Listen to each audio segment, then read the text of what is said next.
Hello and welcome to my channel. My name is Ayelet and I am the mother of a 16-month-old. We have been practicing Montessori from birth and I am Montessori trained. So on this channel we share a bit about our Montessori home and also Montessori theory in general and in our cooking and things like that, what we're doing on a daily basis. So please subscribe if you would like to see any of that. Today I'm going to be talking about something that I get asked about all the time.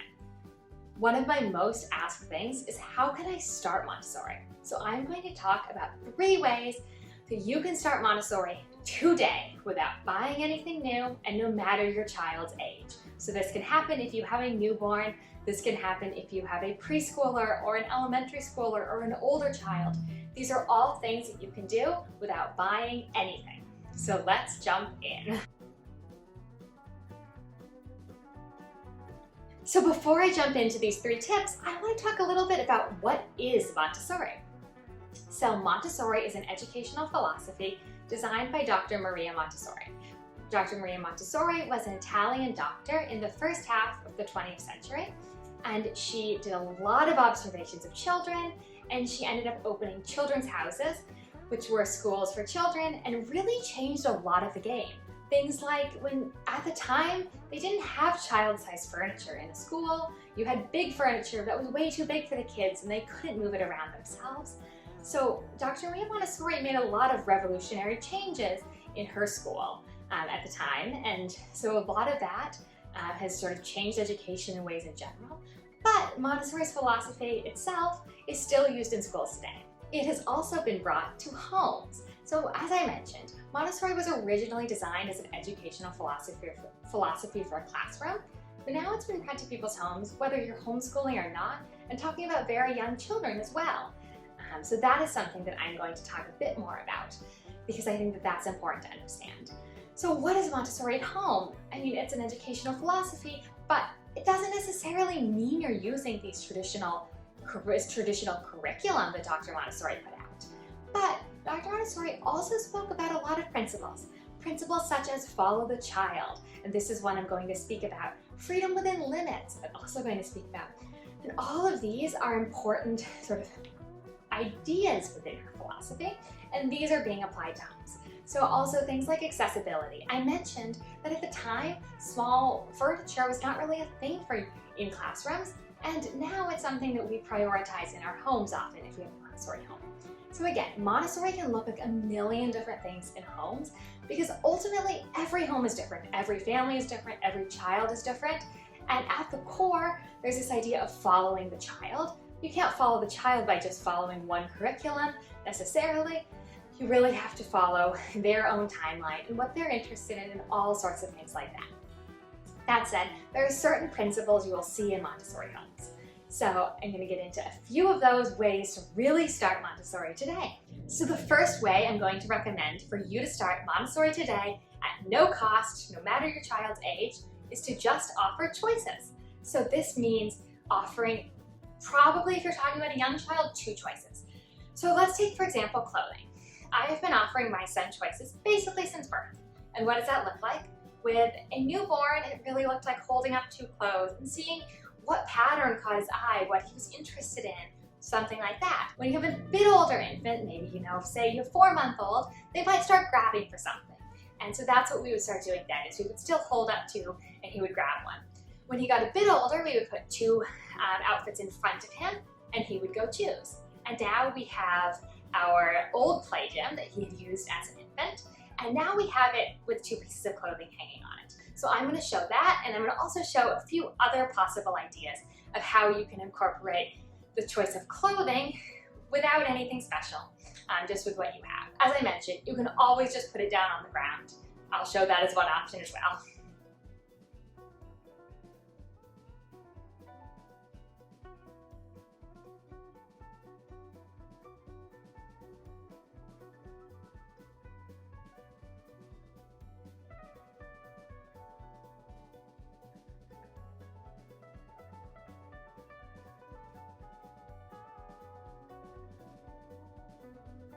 So the same can apply for anything. It can apply when we're talking about toys with a small child, giving 2 possible rattles with an infant, or usually when you're talking about a toddler, you're going to be talking about more choices.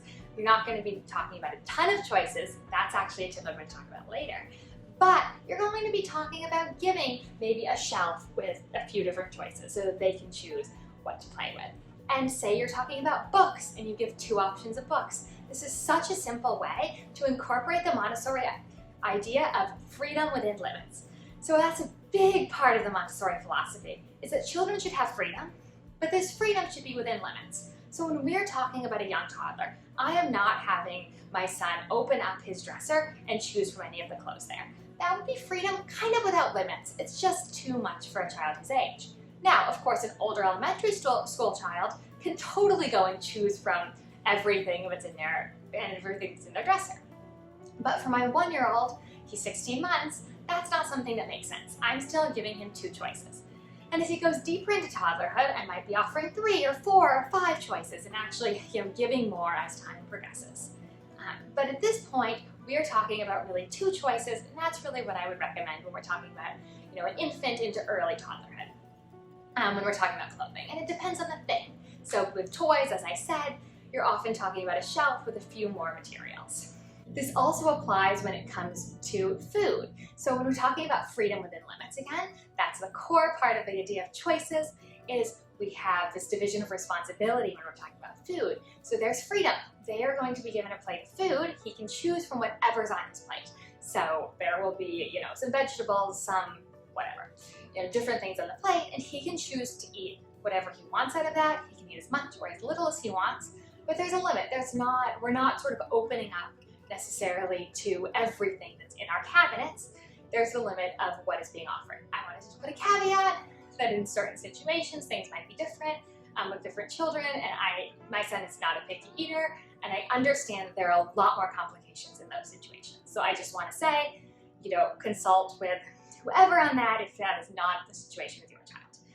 But with my son, he really will eat, from what we are offering to our family, and he gets the choices of everything we have, but that's the limit. There isn't sort of other stuff outside of it. He has the freedom to decide he wants everything, he wants very little of it, he wants none of it, whatever.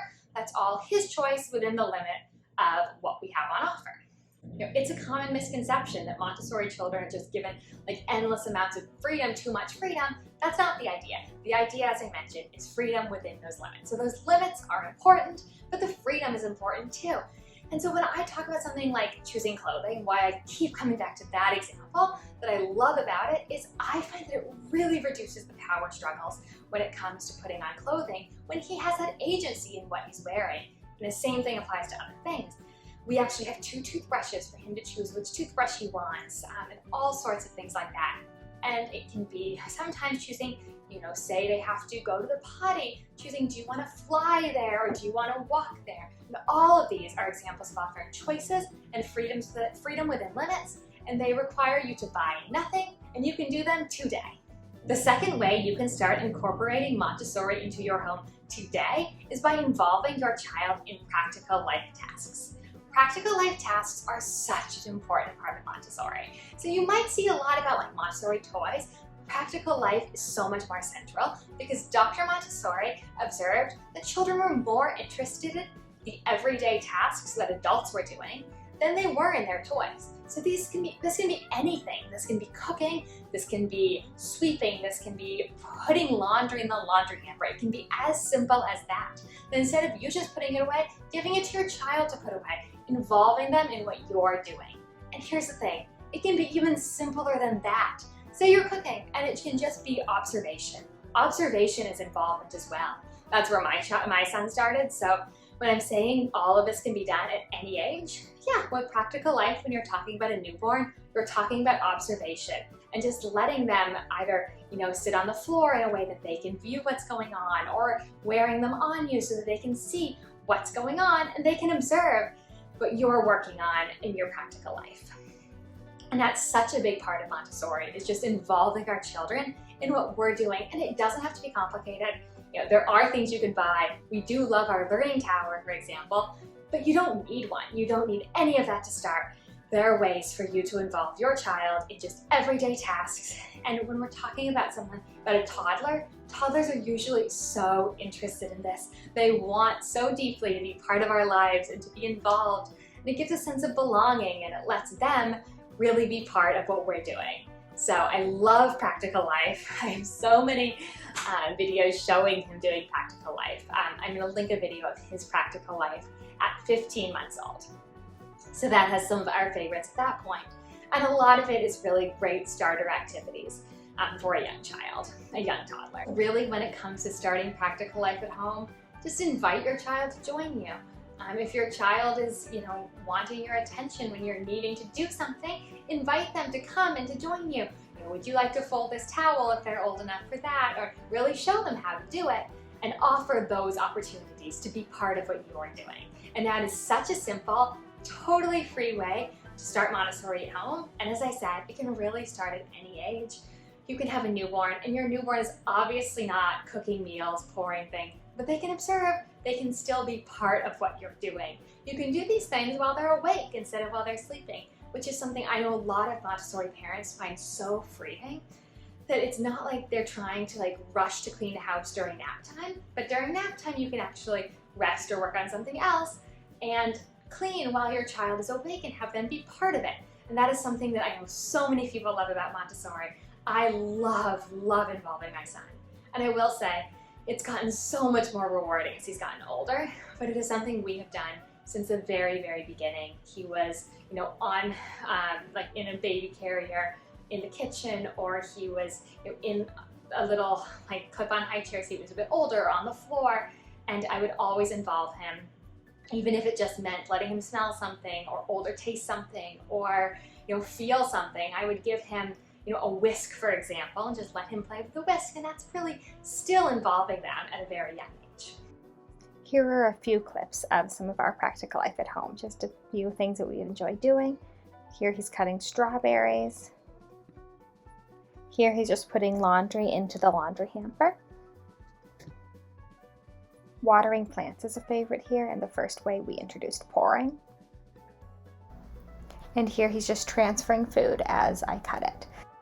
So the third way that you can start Montessori at home today without buying anything at any age is to just reduce the number of toys that you have on offer.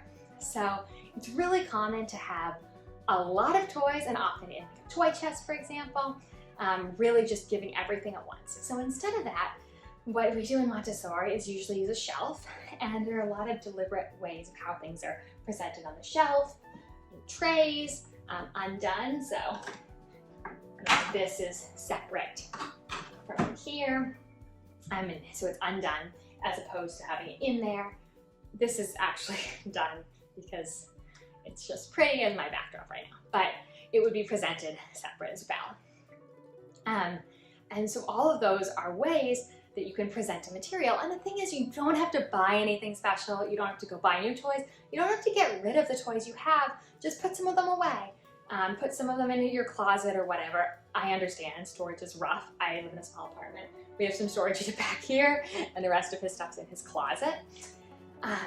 But just having only a few toys out at once. Say, having 5 options on a shelf, or it doesn't need to be a shelf. You can line them up on the floor, or against a wall, or anything like that. It can be any shelf too. It doesn't need to be a special Montessori shelf. In our living room, we have big built-in bookcases, and the bottom 2 shelves of them they're his. So that's just a way to use a shelf we have. So you don't need to buy anything. It doesn't mean getting rid of your toys. I have a video all about what makes a toy Montessori. So if that is something you're interested in, sort of getting new toys that are more Montessori aligned, check that video out. However, you can start Montessori at home without buying any new toys. You can just, reduce the number you have out and observe. So a big part of this is, as I mentioned, part of this philosophy is following the child. So what toys are they interested in? What toys are they not using? The ones they're not using, put them away. And I also have a video on toy rotations, which might be useful if you're looking to do this. Put away the toys they're not interested in right now, and really keep out a few that meet their needs right now. And you can also try, if you want to, go a little further and DIY some activities. That's also great. But just limiting the number of toys you have out will do so much to starting Montessori at home. With whatever toys you have, even if they're totally not Montessori aligned, you can do them in that way with the ones that your child is really enjoying. And that is a way to incorporate some Montessori into your home today. So there you go. There are 3 ways to incorporate Montessori into your home today, no matter your child's age, at no extra cost. You don't need to buy anything. You don't need to DIY anything. You don't need to do anything. Just simple ways that you can start Montessori at home today. So let me know what you think in the comments. Let me know if you're doing any of them. If you liked this video, please hit the like button and subscribe for more Montessori at home and more about our lives in our Montessori home. Thank you so much for joining.